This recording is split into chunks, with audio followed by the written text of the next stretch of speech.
Vamos a abrir nuestras Biblias, amados hermanos, gloria al nombre del Señor. Y vamos a ir al libro de los Romanos, capítulo 8, aleluya. Romanos capítulo 8, estamos considerando un tema acerca del Espíritu Santo, amén, amados. Acerca de la persona y la obra del Espíritu Santo. Así que vamos a continuar esta noche con la ayuda del Señor y vamos a leer en Romanos capítulo 8, el versículo 26. Leemos la palabra de Dios en el nombre del Padre y del Hijo y del Espíritu Santo. Amén. Y de igual manera el Espíritu, aquí está con mayúscula, amén, habla del Espíritu de Dios, dice, y de igual manera el Espíritu nos ayuda en nuestra debilidad. Pues qué hemos de pedir como conviene, no lo sabemos, pero el Espíritu mismo intercede por nosotros con gemidos indecibles. Mas el que escudriña los corazones sabe cuál es la intención del Espíritu, porque conforme a la voluntad de Dios intercede por los santos. Amén. Oremos, amada iglesia, en esta noche.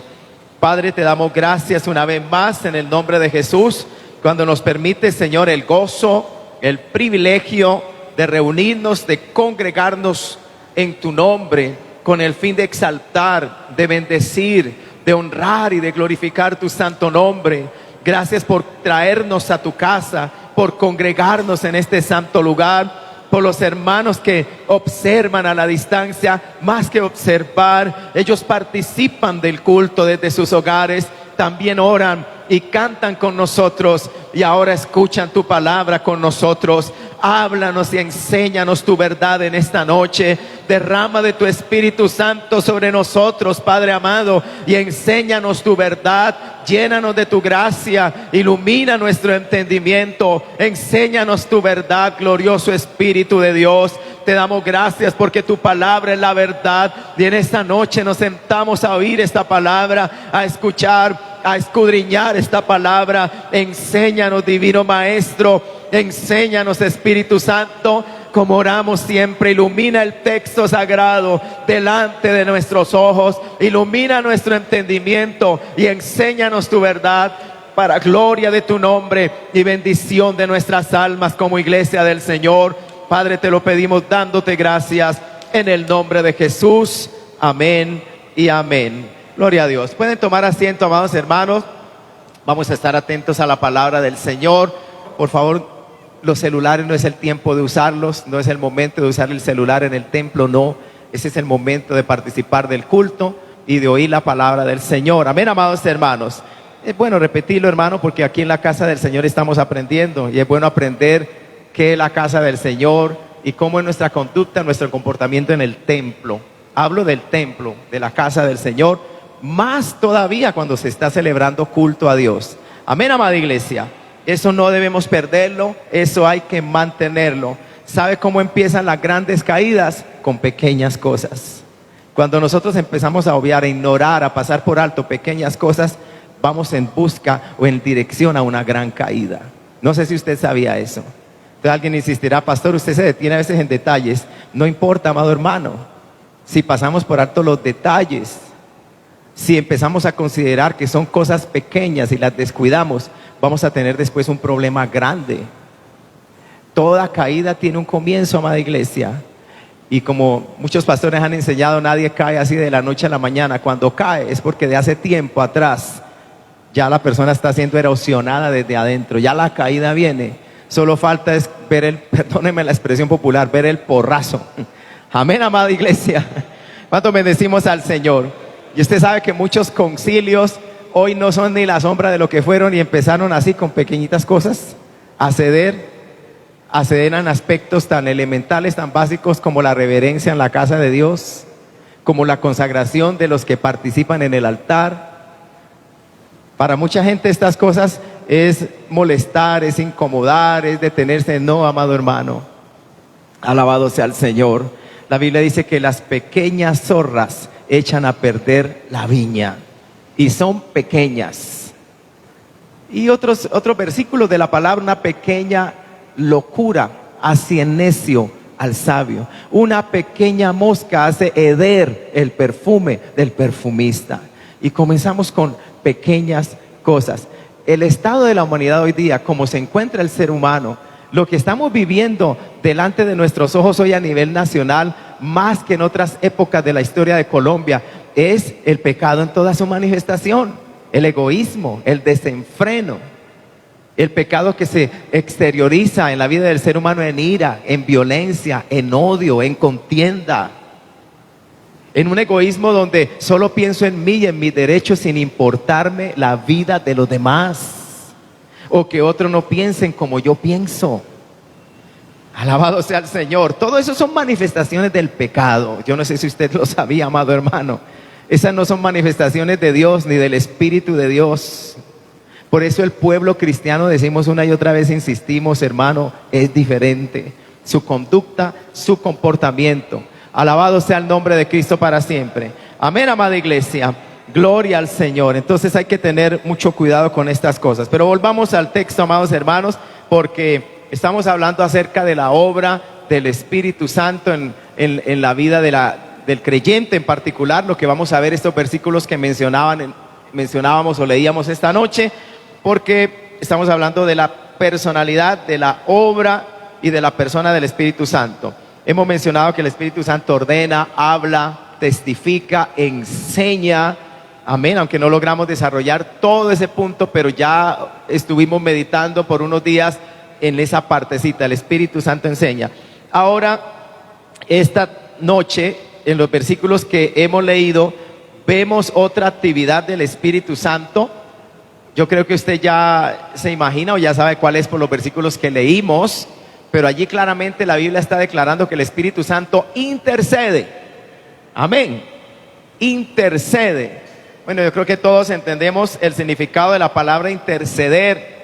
Es orar, pudiéramos decirlo, ¿no? Una forma de oración en particular cuando oramos a favor de otros, intercedemos a favor de otros. Pero vayamos al texto, gloria al nombre del Señor. Romanos capítulo 8, versículo 26 comienza diciendo: y de igual manera el Espíritu nos ayuda en nuestra debilidad. Aquí estamos viendo ya, hermanos, una de las obras, de las operaciones del Espíritu Santo con relación en particular a la vida del cristiano. Aquí le está hablando al pueblo de Dios.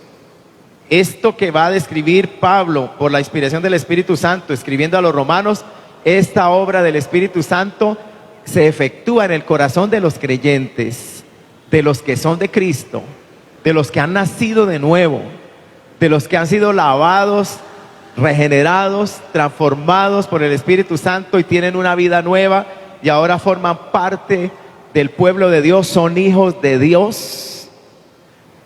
En la gente que no conoce a Dios, en el hombre que es esclavo del pecado, y la Biblia dice que el que practica el pecado es del diablo. Su corazón no está purificado, es sucio. En él no hay luz, hay tinieblas y hay oscuridad. Él es esclavo del pecado. O sea, está dominado completamente por su naturaleza pecaminosa y por lo tanto practica el pecado en forma desenfrenada. No hay nada en él que refrene su pecaminosidad porque no tiene a Dios. Es un esclavo del pecado y por ende es un esclavo del diablo. El Señor Jesucristo dijo: el que practica el pecado es del diablo. Alabado sea el Señor, no es libre. Entonces, en esas personas, lo que va a describir Pablo aquí no es para ellos. No es para ellos. El Espíritu Santo no puede operar de esta manera en la vida de una persona que no conoce a Dios, que no cree en Dios, que rechaza a Dios, que rechaza su evangelio, que rechaza a Cristo, que no se arrepiente de sus pecados, que lo único que piensa es en adulterar, en fornicar, en beber, en drogarse, en matar, en robar, en mentir, en odiar, en envidiar, en calumniar. Toda la pecaminosidad del hombre en su plena manifestación cuando no conoce a Dios. No, aquí va a hablar el apóstol del creyente santificado, del hombre y la mujer que ya no es un practicante del pecado, que ya no es un esclavo del pecado, sino que es un hijo de Dios. Un hombre que ya no es gobernado por su naturaleza pecaminosa, sino que está bajo el dominio, bajo el control y bajo el gobierno del Espíritu. Un hombre, una mujer que ha aprendido a andar en el Espíritu, como dice el libro de los Gálatas, que ha aprendido a ser guiado por el Espíritu, y el Espíritu nunca nos va a guiar al error, ni a la mentira, ni al pecado. El Espíritu siempre nos va a guiar a la verdad y nos va a guiar a la santidad, a la justicia de Dios, a vivir una vida agradable delante del Dios que nos salvó. Eso sucede en la vida del creyente cuando el Espíritu Santo mora en el corazón. Amén, amada iglesia. Entonces a ello se refiere aquí el apóstol. De hecho, si usted mira unos versículos atrás en este mismo capítulo, leamos desde el verso 18, usted va a ver que está hablando de los hijos de Dios. Romanos capítulo 8 verso 18 dice: pues tengo por cierto que las aflicciones del tiempo presente no son comparables con la gloria venidera que en nosotros ha de manifestarse. Yo creo que eso es un consuelo para nosotros los cristianos, porque ciertamente en el tiempo presente en el que vivimos, por decirlo de otra manera, enfrentamos aflicciones, enfrentamos luchas, tentaciones, enfermedades, muerte, dolor, angustia. Enfrentamos un mundo hostil.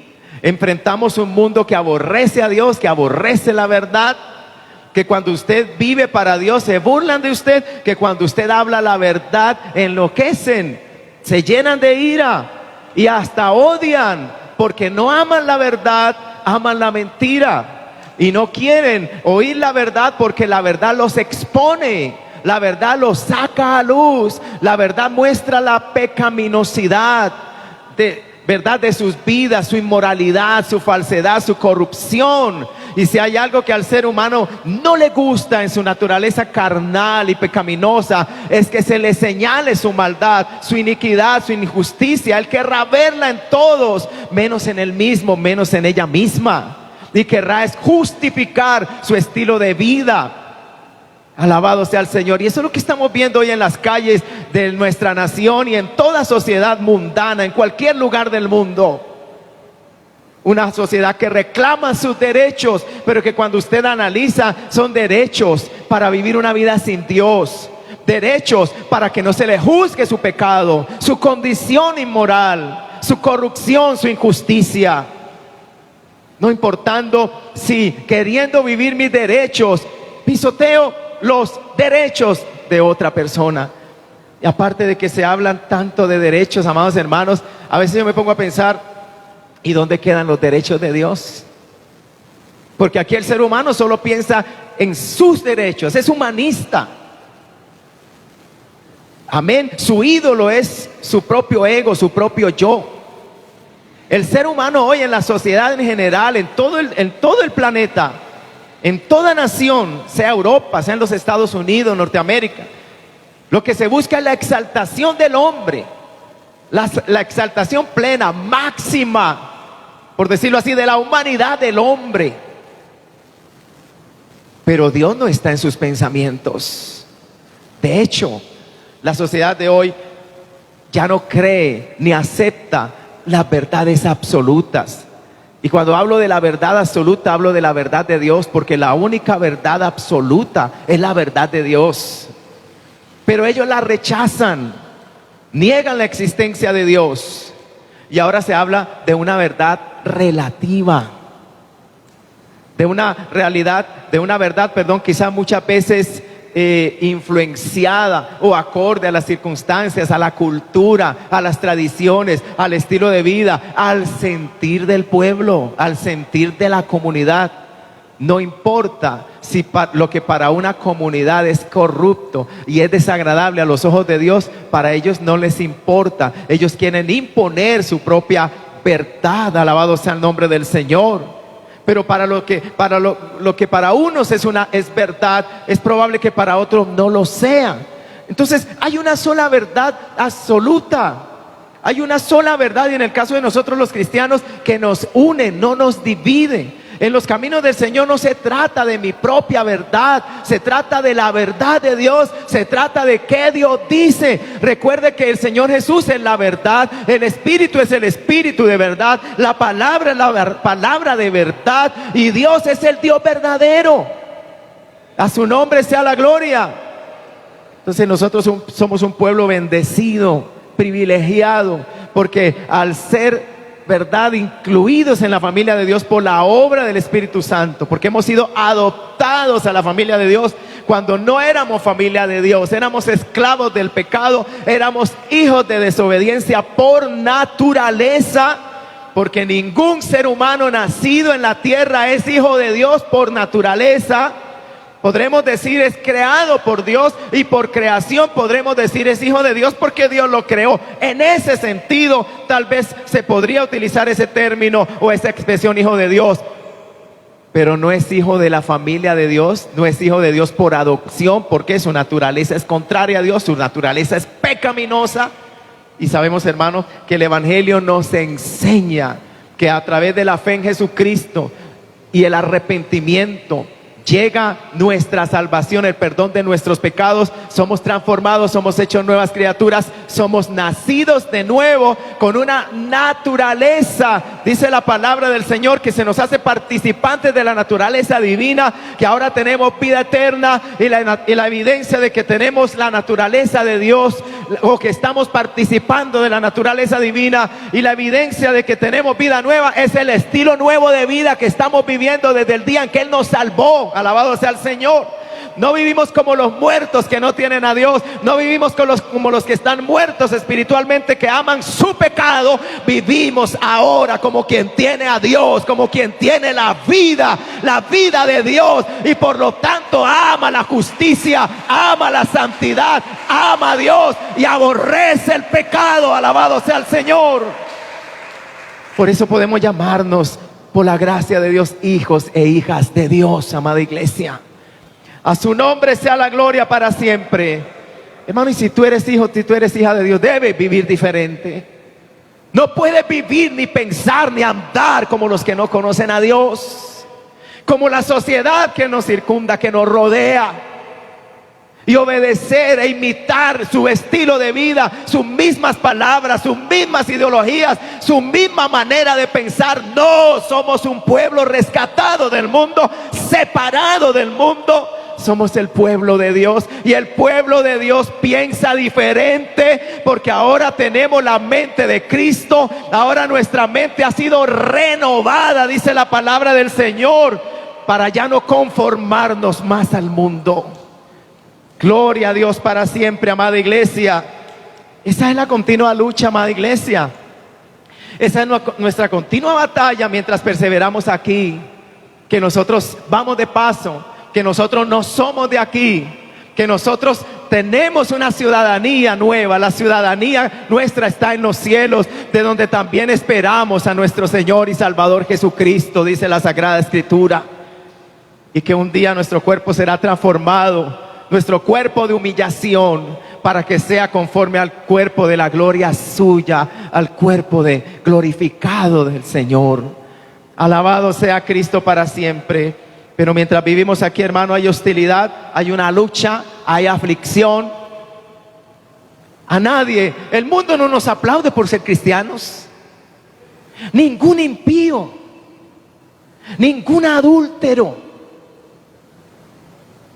ningún hombre entregado a la impureza y a la concupiscencia y a la lujuria de su carne nos aplaude por haber abandonado esa vida de impureza, esa vida de concupiscencia. Ellos no entienden eso. Ellos no entienden por qué no tomas tú una cerveza y te embriagas hasta perder el sentido, o te drogas hasta perder la conciencia, hasta destruir tu propio cuerpo, hasta destruir tus relaciones, hasta destruir todo lo que tenías, porque hasta la economía se acaba. Alabado sea el Señor, ¿verdad? Ellos no entienden por qué el cristiano no corre detrás, y es más, Para ellos, no sé cómo lo interpretarán cuando escuchan que cada uno de nosotros, los que formamos parte ahora, hoy, de esta familia de Dios, salimos de allá. De allá fuimos sacados, no por fuerza propia, no por voluntad propia, no por mérito humano. La mano de Dios se extendió, la mano de Dios nos sacó, alabado sea el Señor, del lodo, del muladar, de la impureza de este mundo, cuando creímos en Él. Entonces, cuando ellos escuchan de que alguien transformado por el poder de Dios se le acerca y dice: oye, es tiempo de mirar a Dios, es tiempo de arrepentirte de tus pecados. Pero ¿tú quién eres? Tú no sabes quién soy yo. Yo estuve igual que tú o peor que tú. Yo también me arrastré en el pecado. Yo también fui esclavo de tus mismos vicios. Yo también enfrenté crimen, delito, delincuencia. Yo fui una de esas personas. Fui, pero ahora no. Ahora, por la gracia de Dios, no le hago el mal a mi prójimo. Ahora, por la gracia de Dios, no soy esclavo de esos delitos y vicios que practiqué. Ahora, por la gracia de Dios, hace 10, 15 o 20 años que no tomo un taco de marihuana en mis manos, que no tomo una cerveza. Hace tantos años que no le hago mal a nadie en el sentido de robarle, de engañarle, de mentirle. No. Porque Dios me transformó, porque Dios me hizo un hombre nuevo. O aquella mujer dirá: me hizo una mujer nueva. Poderoso es el Señor. Si la sociedad entendiera, pero por supuesto la sociedad es ciega. Y la Biblia dice que el Dios de este mundo ha enceguecido la mente, el entendimiento del mundano, para que no le resplandezca la luz del evangelio. Por eso, a la hora que una persona sale de ese mundo de oscuridad, de tinieblas, no podemos solamente sino atribuirle a Dios, atribuirle al Espíritu Santo el hecho de que los ojos le hayan sido abiertos, y de que haya sido iluminado, y de que haya creído, y de que haya visto su condición de pecador y su gran necesidad de Dios, y haya entendido que su única esperanza realmente estaba en Dios. Un Dios al que a veces invocó pero que no conocía, y en el cual no creía, pero que ahora de repente, en un momento dado, todo ha cambiado. Su entendimiento ha sido iluminado y ha dicho: necesito a Dios porque soy un pecador, he pecado contra el cielo y contra Dios, y necesito el perdón y la salvación de Dios. Hermano, cuando llega la fe, cuando llega la salvación, es obra de Dios. La gente dirá: ustedes predican. Sí, debemos predicar. El Señor nos ha mandado a predicar. Pero nosotros no podemos transformar a nadie. Nosotros no podemos cambiar a nadie. Pero sí Dios cambia y sí Dios transforma. Y la manera y la forma en que Él ha dicho a través de su palabra que Dios impactará una vida, un corazón, es cuando escuche el evangelio. Porque el evangelio es poder de Dios para salvación a todo aquel que en Él cree. Si usted quiere ver una sociedad transformada, una familia transformada, una vida transformada por el poder de Dios, predíquele el evangelio. Esa es el método de Dios. Es cuando las personas oyen el evangelio, y es a través del evangelio que Dios se glorifica, o que el Espíritu Santo toca las vidas para arrepentimiento y trae convicción de pecado, y le hace ver al hombre, a la mujer, su pecaminosidad, su condición pecaminosa, y le hace ver al hombre y a la mujer también su necesidad de un Salvador, y le hace ver al Salvador y creer en el Salvador. Pablo dijo: este es el mensaje de fe que predicamos. Pablo dijo también: ¿cómo creerán si no hay quien predique? ¿Cómo creerán si no han oído de Él? O sea que este evangelio conlleva fe. O sea que cuando este evangelio es predicado, el Espíritu Santo opera a través de la predicación de este evangelio y toca los corazones. Nosotros no nos convertimos por bonitas historias. No nos convertimos por buenos consejos.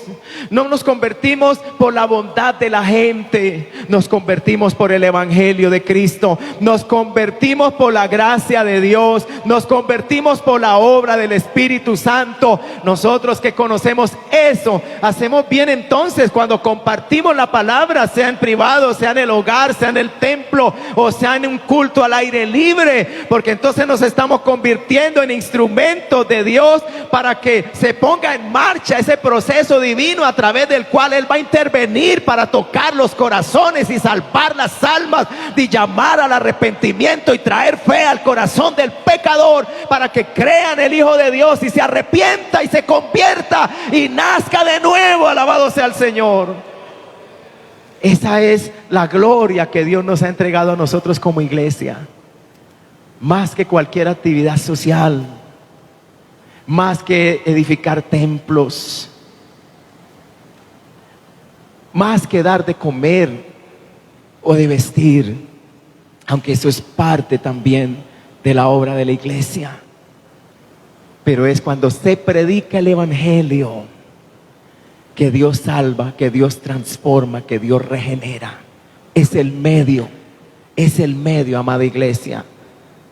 O sea, siempre está el Evangelio relacionado con la iglesia, con vidas que obedecen al Señor y hablan la palabra, y con vidas que abren su boca, que no se quedan calladas, que abren su boca para comunicar el Evangelio, la palabra hablada, la palabra que se escuche, porque la Biblia habla del oír con fe. ¿Qué van a oír si no se les habla? La Biblia habla de cómo oirán si no hay quien les predique. ¿Qué van a oír si nadie abre su boca? Y es ahí entonces cuando Dios va a fluir para traer arrepentimiento y salvación a la vida de un pecador. Bendito sea el Señor. ¿No fue lo que sucedió con usted cuando usted vino a Cristo, amada iglesia? Eso sucedió conmigo cuando ya iba a cumplir los 20 años y nunca nadie me había hablado del Evangelio. Créanme, no me habían hablado, o yo no recuerdo de que se me hubiese hablado antes.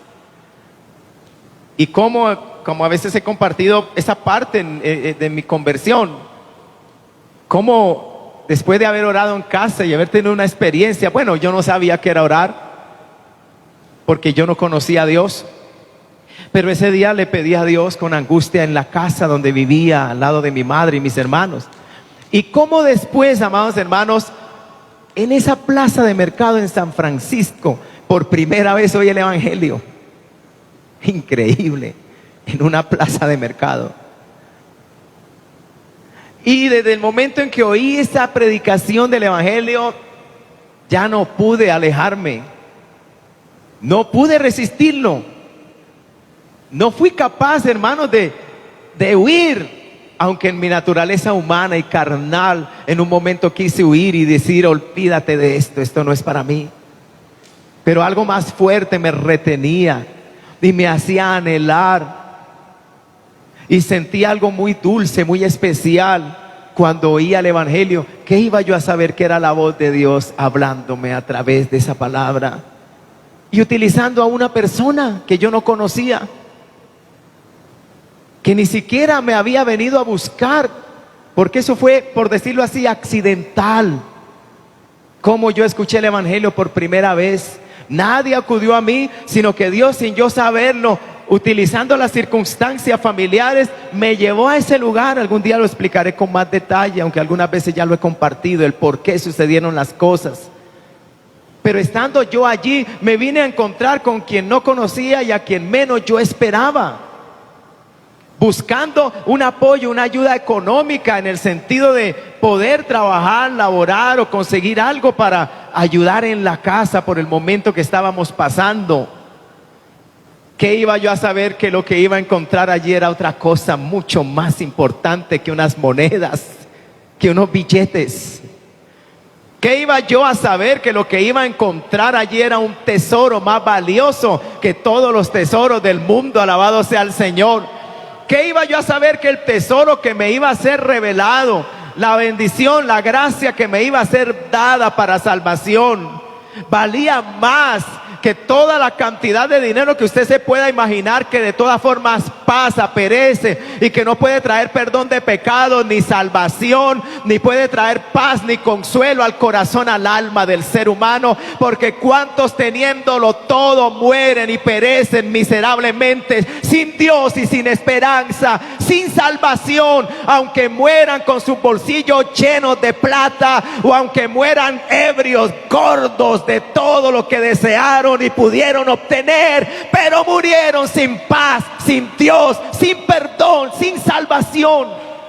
A veces hasta deseando morir porque no le hayan sentido a la vida, y la culpa de sus pecados pesa sobre ellos. Como dice la Biblia, huye el impío sin que nadie lo persiga. ¿Te sientes culpable, pecador? ¿No es verdad? Es tu sucia conciencia. Son tus pecados que testifican contra ti desde adentro de ti mismo y que te condenan delante del Dios Santo. Porque tú no tienes excusa delante de Dios. Eso es lo que la sociedad no entiende. Todos quieren excusarse y justificar su suciedad, su sucio estilo de vida. Su mente está corrompida, su mente está entenebrecida. Pero ¿quién se justificará delante de Dios? ¿Quién? Ante la absoluta perfección y santidad de Dios, ¿quién será santo? ¿Quién será inocente? ¿Quién será libre de culpa? ¿Quién? No hay ninguno. La Biblia dice claramente: por cuanto todos pecaron, todos están destituidos de la gloria de Dios. Y no importa si tú dices, aquel es un gran pecador, porque su misma vida lo declara, qué pecados tan abominables, y tú eres menos pecador, dices. Pero aunque tú quieras colocar esa escala de valores en cuanto a la pecaminosidad en tu vida o en la vida de las personas, no importa, un solo pecado te condena ante los ojos de Dios. Un solo pecado te condena. O sea, aquí no se trata de ser moralista, de ser buena persona, de hacer buenas obras. Nada de eso sirve delante de Dios para justificar nuestro pecado o para borrar nuestro pecado, la mancha de nuestro pecado. Todos somos pecadores delante de Dios. No importa la magnitud de tu pecado o cuántos pecados has practicado o la clase de pecado que tú has practicado, tú eres un pecador y necesitas el perdón y la salvación de Dios. Porque de lo contrario, pecador grande o pecador chico, si puedo usar esa expresión, si queremos entenderlo de esa manera, todos irán al mismo lugar si no se arrepienten de sus pecados. Así como hay un mismo lugar para todos los que se arrepienten y son salvos y son perdonados y creen en el Santo Hijo de Dios. ¿Cuánto bendecimos al Señor, amada iglesia? A su nombre sea la gloria para siempre. Pablo, amados hermanos, está declarando: tengo por cierto que las aflicciones del tiempo presente no son comparables con la gloria venidera que en nosotros ha de manifestarse. Y como yo decía inicialmente, hermanos, es como un consuelo para nosotros los cristianos. En medio del dolor, en medio de la angustia, en medio de la aflicción que muchas veces vivimos, tal vez de la necesidad también. Y sé que hay momentos maravillosos de gozo, de bendición. Pero, amado hermano, aquí en la tierra se sufre. Aquí en la tierra los cristianos enfrentamos también sufrimiento. Es más, la Biblia está declarando, por ejemplo, en el libro de Santiago, que las pruebas van a venir, que las diversas pruebas van a venir, y que eso va a probar nuestra fe, y que eso va a producir paciencia, una virtud cristiana, y que eso también nos va a madurar espiritualmente. Por eso dice: mas tenga la paciencia su obra completa, para que seáis perfectos y cabales, sin que os falte cosa alguna. Habla en nuestra experiencia cristiana. Y Dios nos va a purificar y nos va a corregir y nos va a madurar y va a hacer que nuestra fe crezca por medio de aflicciones, de pruebas, de sufrimientos. Alguien dijo, más que en las bendiciones, es en los sufrimientos donde conocemos más a Dios y somos madurados y crecemos espiritualmente hablando. Más que en las bendiciones, es en los sufrimientos. Alabado sea el Señor. Al nombre de Cristo sea la gloria. Pero Pablo dice, la gloria que en nosotros ha de manifestarse no se compara con estos sufrimientos. Como si dijera, ciertamente aquí vamos a sufrir y enfrentamos sufrimiento, pero la gloria que nos espera, que está preparada para nosotros, es infinitamente superior, excelente, gloriosa. De tal manera pudiera yo decir en este momento que cuando estemos experimentando esa gloria que Dios ha preparado para nosotros, no habrá recuerdo de tristeza, ni de dolor, ni de llanto, ni de muerte. Las primeras cosas pasaron, dice el libro de Apocalipsis. Allí no habrá llanto, no habrá dolor. Eso significa que no va a haber enfermedad. Eso significa que no va a haber muerte. Eso significa que no va a haber maldición. Eso significa que nadie nos va a hacer daño. Eso significa que no seremos tentados, que no seremos esclavos del pecado, porque el pecado es lo que trae maldición, ruina, muerte, condenación. Y por el pecado vino la muerte, y por el pecado vino la enfermedad, y por el pecado son afectadas las relaciones interpersonales entre nosotros los seres humanos. Y por el pecado, en vez de amar a nuestro prójimo, nos amamos a nosotros mismos. Y eso de amarnos a nosotros mismos habla de un egoísmo tal, alabado sea el Señor, de un ego, de una idolatría, gloria al nombre del Señor, donde yo busco mis prioridades, donde yo busco mi satisfacción, mi beneficio personal. Y yo le pregunto en esta noche, ¿acaso no es así el hombre y la mujer de hoy día? El hombre y la mujer sin Dios. ¿Y por qué cree que se destruyen los matrimonios? ¿Por el amor ágape, por el amor sacrificado que no busca el beneficio personal sino el del otro? No, no es por eso que se destruyen los matrimonios.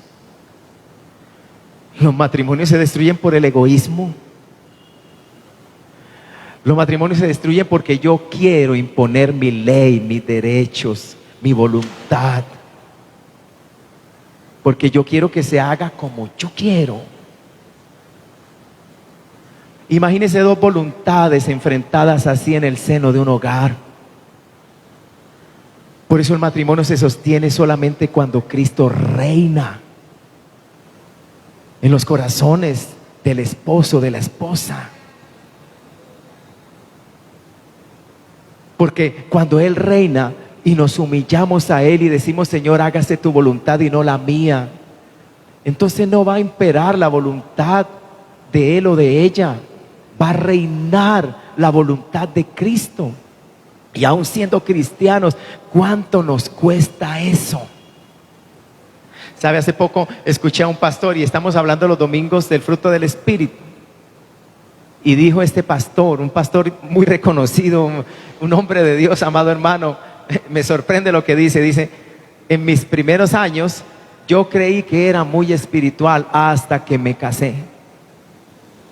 ¿Comprende lo que él quiso decir? Yo siempre creí que era muy espiritual hasta que me casé.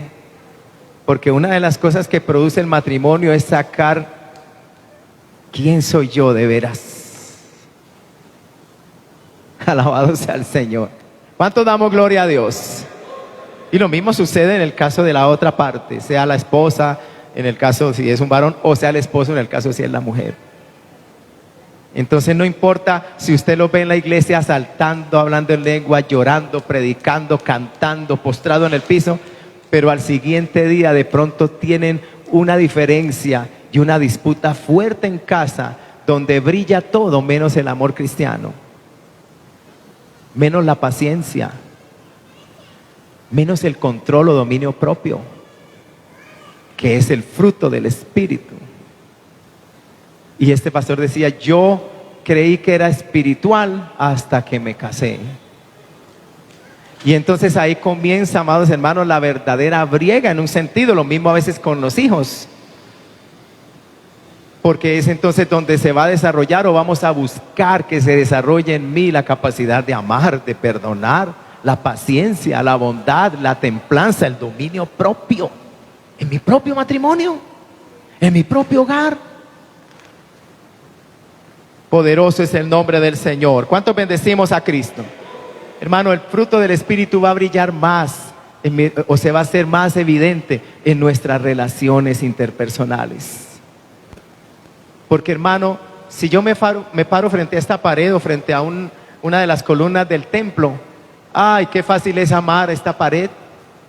¡Qué fácil es sentir que tengo control de mí mismo! Alabado sea el Señor. Pero cuando es un ser humano semejante, que quizás piensa diferente, que quizás tiene, porque nadie es igual, ¿no? Y se trata de convivir, de compartir en una relación familiar o en una relación de trabajo,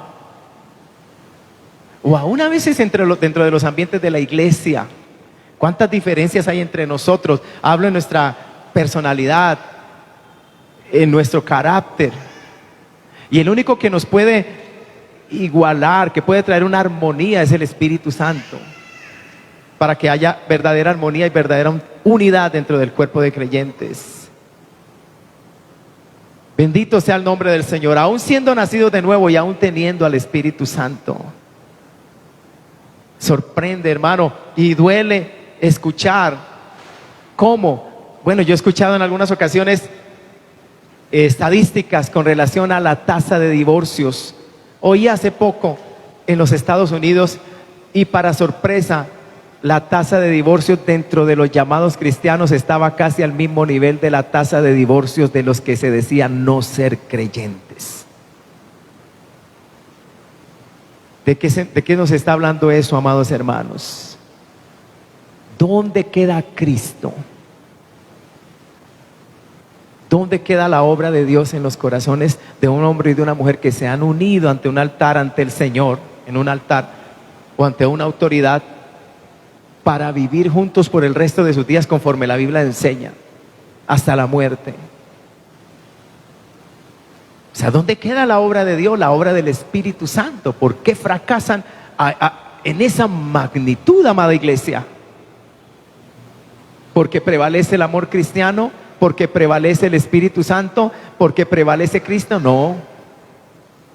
Porque prevalece el ego, porque prevalece el orgullo, porque prevalece la carne. Y las obras de la carne, dice la Biblia, traen muerte. El que siembra para la carne, de la carne segará corrupción. Y en un hogar, en un matrimonio donde deberíamos estar segando o sembrando para el Espíritu, a veces por medio de situaciones de iras, de egoísmo, de injusticia, se podría estar sembrando para la carne. Y es peligroso porque la Biblia dice que si se siembra para la carne se segará corrupción. ¿Cuánto damos alabanzas a Cristo, amada iglesia? Bendito el nombre del Señor. Pero, amado hermano, aquí enfrentamos luchas, como decía anteriormente, enfrentamos pruebas, enfrentamos dificultades. ¿Y quién no más que el pueblo de Dios tiene una lucha con el diablo, una lucha con el mundo, una lucha con la carne? Y por tal razón, amada iglesia, entonces nosotros debemos estar apercibidos de estas cosas y buscar a Dios con toda la mente, con todo el corazón, para humillarme delante de su presencia y poder decir: no se haga mi voluntad sino la tuya. Y poder decir: líbrame del tentador, líbrame de la tentación, porque soy débil. Amén, amada iglesia. Fortalecernos en el Señor, el esposo, la esposa, el hogar, la familia, porque estamos enfrentando una lucha con nuestra propia naturaleza.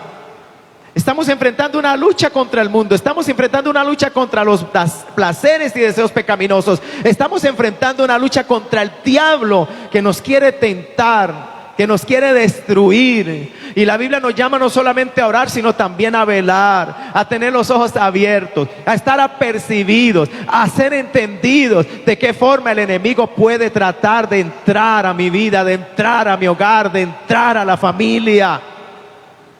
Amén. Eso se trata velar, de eso se trata velar, alabado sea el Señor. Usted sabe que la persona que vela está atenta.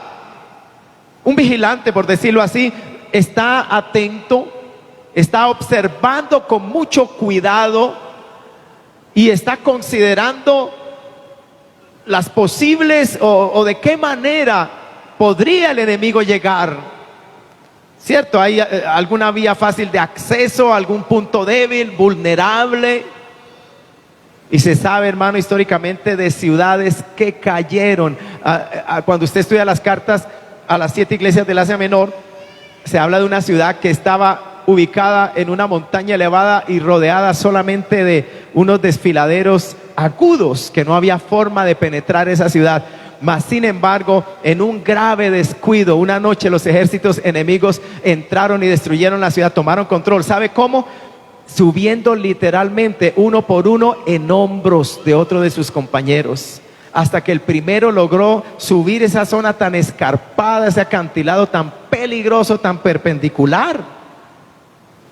Y uno por uno subieron, y luego ese ayudó al otro y ayudó al otro, y todo un ejército entró a una ciudad que nunca esperó que el enemigo entraría por allí. Era el lugar que no tenían vigilado, porque ellos decían jamás entrará por allí. Tengamos cuidado, amada iglesia. Amén. Al nombre de Cristo damos gloria. El enemigo anda alrededor como león rugiente buscando a quien devorar. No sea que aquel que se te presenta como amigo, como amiga, sea el iniciador de tu caída y de tu fracaso. No sea que aquella pequeña oportunidad o aquel pequeño objeto que depositas en la mano de tus hijos para premiarlo, o para que mantenga su estatus y no esté por debajo de los demás compañeros de clase, sea el detonante de la corrupción y la caída de tu hijo y de tu hija, y tú no lo sabías, y tú no te das cuenta.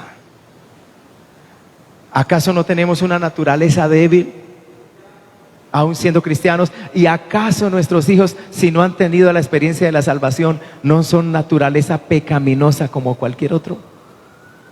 Que no necesita hacérsele mucha fuerza para que se encienda. Porque con esa clase de deseos nacemos los seres humanos por naturaleza, no se nos olvide. El único que trae un cambio y que viene a regular y a controlar esa naturaleza pecaminosa en nosotros es la obra del Espíritu Santo. Pero eso sucede cuando hemos creído. Pero si nuestros hijos no han creído, no te fíes, amado hermano.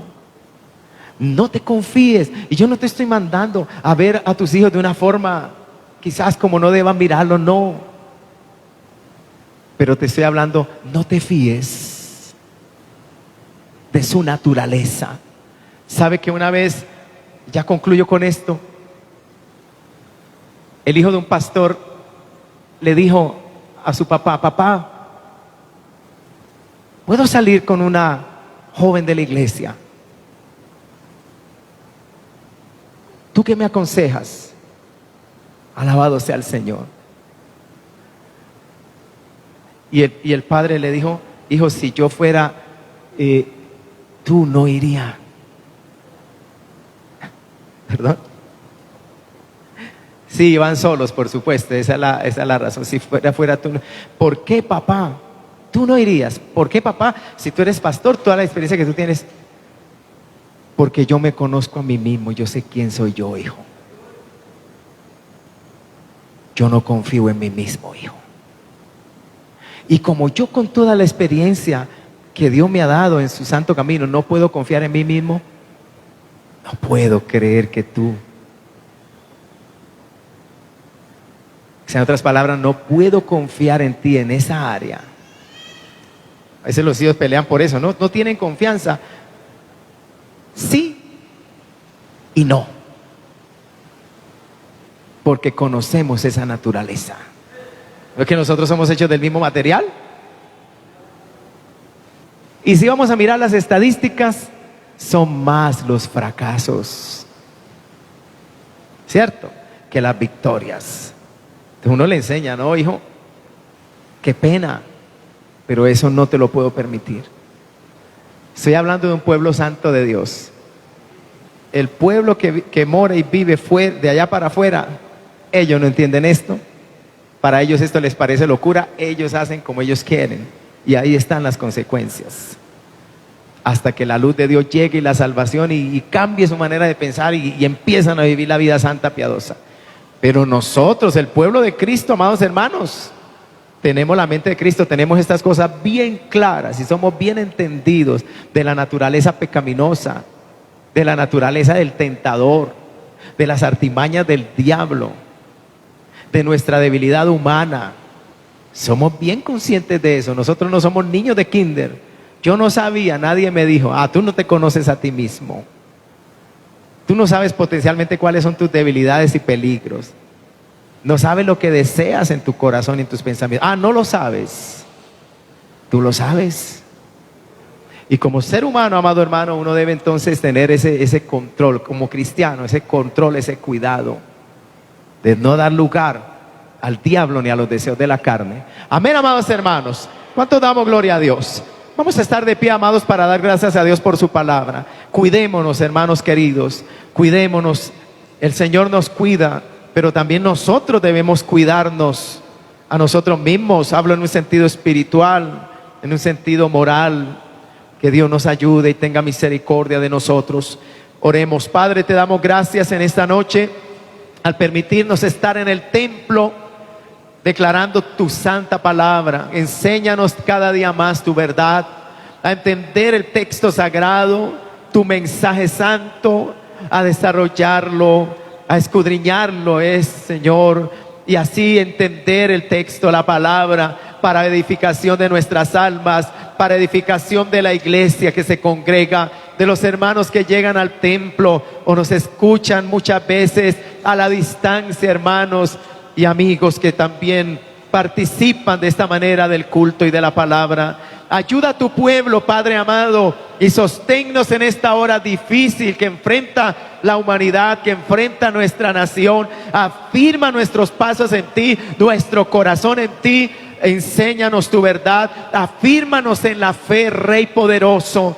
Padre, te lo pedimos en el nombre de Jesucristo, y salva las almas, toca los corazones para salvación y vida eterna. Trae un nuevo nacimiento a aquellos amigos y amigas que han escuchado tu palabra, que reconocen su necesidad espiritual, su necesidad de perdón, que reconocen que son pecadores y que vienen a ti en esta noche a decir: perdona mis pecados, sáname de esta maldad, de este pecado, de esta iniquidad que gobierna mi alma. Sí, Padre, salva las almas, produce el nuevo nacimiento. Oh Dios, te pedimos tu bendición como iglesia, fortalécenos también como pueblo tuyo, en el nombre de Jesucristo. Muchas gracias, Señor. Amén y amén. Alabado sea Dios.